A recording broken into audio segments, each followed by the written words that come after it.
Selamat datang di Desa Genting, sebuah desa yang terletak di antara lereng pegunungan Merapi dan Merbabu yang terletak di Kecamatan Cipogo, Kabupaten Boyolali. Desa Genting tidak hanya kaya akan keindahan alam, tetapi juga memiliki potensi pertanian, peternakan, budaya, serta sumber daya manusianya yang luar biasa.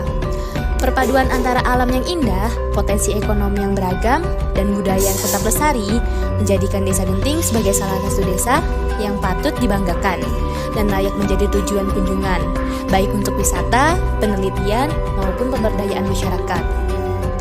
Desa Genting terdiri dari beberapa dusun dengan jumlah penduduk mayoritas masyarakat bermata pencaharian sebagai petani tembakau, petani sayur, dan peternak sapi perah. Dengan letak geografis di lereng Merbabu, Desa Genting memiliki udara sejuk, lahan subur, serta pemandangan yang memanjakan mata.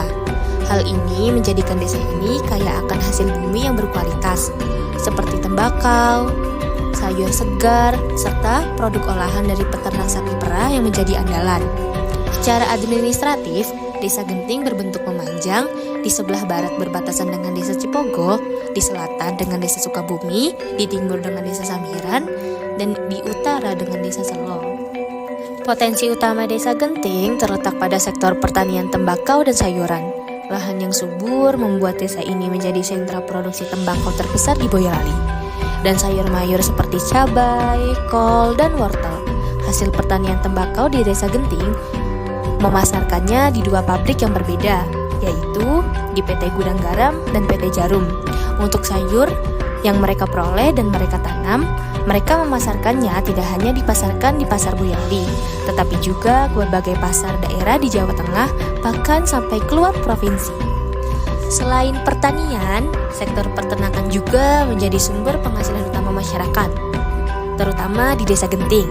Desa Genting dikenal dengan peternakan sapi perah yang menghasilkan susu segar, berkualitas tinggi. Banyak keluarga yang mengandalkan peternakan sebagai usaha turun-temurun. Keindahan alam Desa Genting menjadi daya tarik wisata tersendiri. Dengan latar pegunungan Merapi Merbabu, desa ini menawarkan panorama indah dan udaranya yang segar. Belum sampai di situ, Desa Genting memiliki beberapa spot objek wisata seperti Cipogo Cispak, Lembah Manah, dan Patung Petro yang menarik mata masyarakat luar daerah untuk berkunjung ke wisata tersebut. Cipogo Cispak menawarkan pengalaman wisata edukasi yang unik, di mana pengunjung bisa melihat langsung proses pembuatan keju sambil menikmati pemandangan alam yang sejuk dan indah di lereng Gunung Merbabu. Selain itu, pengunjung juga dapat menikmati produk olahan keju dan berbagai aktivitas menarik di tengah kebun peternakan sapi perah. Taman Patung Petro. Taman Patung Petro, ikon wisata di Kecamatan Cipogo, merupakan patung besar tokoh pewayangan Jawa. Terletak di atas bukit, patung ini menawarkan pemandangan luas dan sering menjadi tempat berfoto bagi wisatawan. Selain itu, area sekitar juga dilengkapi dengan fasilitas untuk pengunjung yang ingin menikmati waktu luang. Lembah Manah adalah destinasi wisata alam yang menyuguhkan panorama hijau perbukitan, udara segar, dan suasana tenang. Cocok untuk trekking ringan, bersepeda, atau sekedar bersantai menikmati keindahan alam yang masih alami. Lembah Manah menawarkan ketenangan bagi para pecinta alam.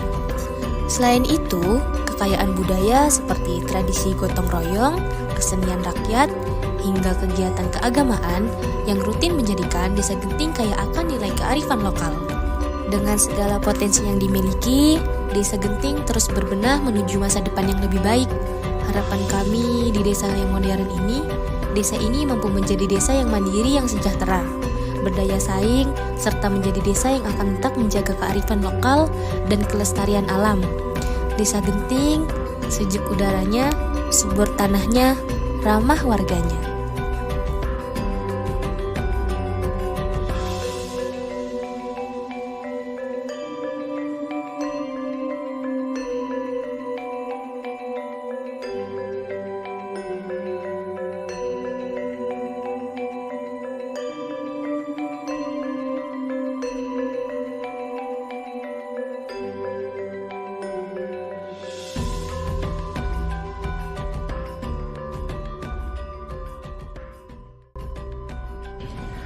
Assalamualaikum warahmatullahi wabarakatuh. Di sini kami dari KKN Wiri Salatiga yang sedang melaksanakan KKN di Desa Genting.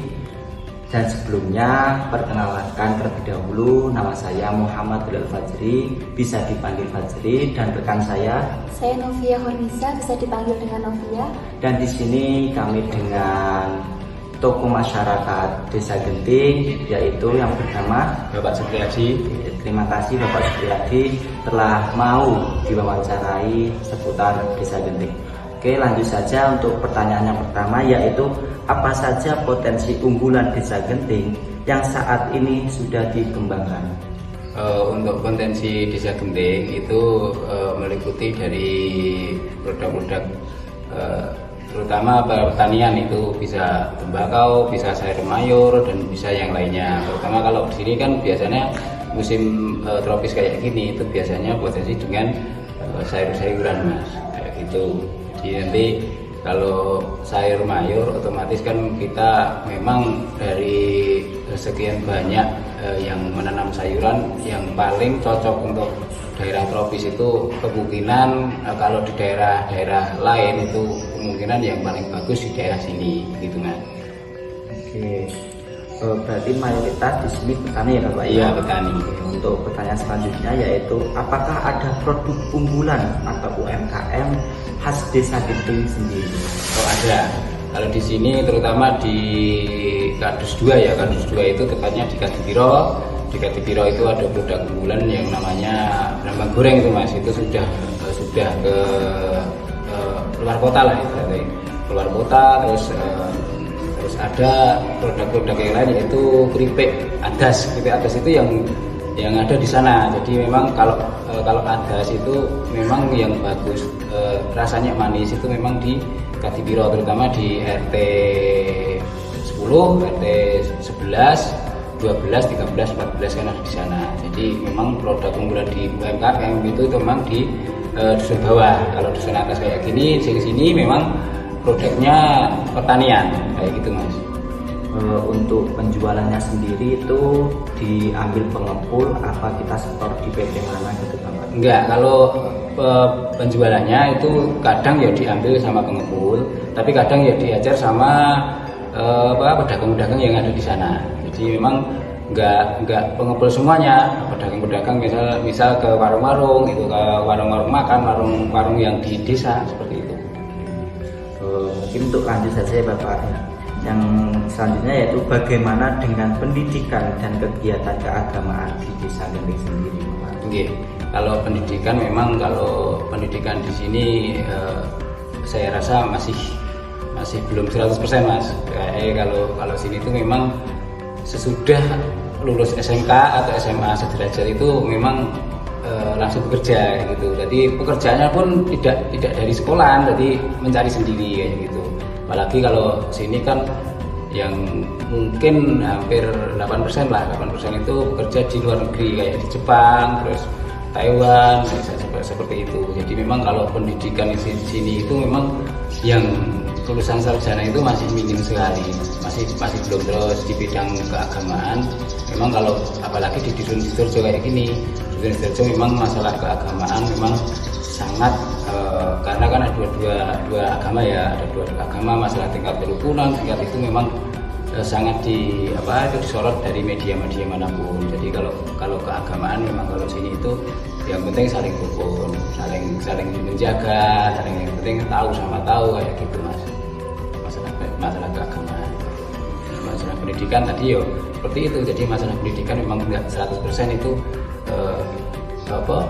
yang lulusan sarjana memang masih minim seperti itu Mas. Izin tanya Bapak. Apakah ada tradisi atau kegiatan budaya yang rutin dilakukan di warga Desa Genting? Oh ada, setiap tahunnya ada Mbak. Pasti itu setiap tahunnya ada. Terutama kalau di sini itu tradisi sadranan. Tradisi sadranan itu setiap tahun kalau di sini, kalau di dusun Sidoarjo, Candi Petak, Genting, sama Kadipiro itu sudah beda lagi. Kalau di Kadipiro itu setiap mulut Mbak, setiap mulut ini hampir mulut ini setiap tanggal 12 Maulud itu sana ada tradisi sadranan yang mungkin ada orang-orang yang ke sana, jadi silaturahim ke tempatnya orang-orang yang ke tempatnya yang di Kadipiro tadi. Tapi kalau yang bulan Saban itu biasanya digenting ke atas, jadi RT 9 ke atas, jadi RT 1, RT 2, 3 sampai 9 itu memang setiap setahun sekali itu ada tradisi sadranan yang namanya kan itu bulan Saban itu. Tapi kalau Jawa ibaratnya ruah gitu. Jadi ruah itu ibaratnya kayak kalau orang dulu itu arwah gitu loh Mbak, arwah. Jadi ingat arwah yang di, jadi kita ke makam terus ziarah ke makam kayak gitu Mbak. Jadi tradisi memang kayak gitu. Jadi tradisi memang kental sekali karena untuk tradisi itu memang nggak bisa dihilangkan karena kita ada Jawa, harus mengikuti aturan Jawa yang sudah dibangun oleh nenek moyang kita kemarin gitu. Bapak, ini apakah ada potensi wisata atau rencana pengembangan wisata di masa depan?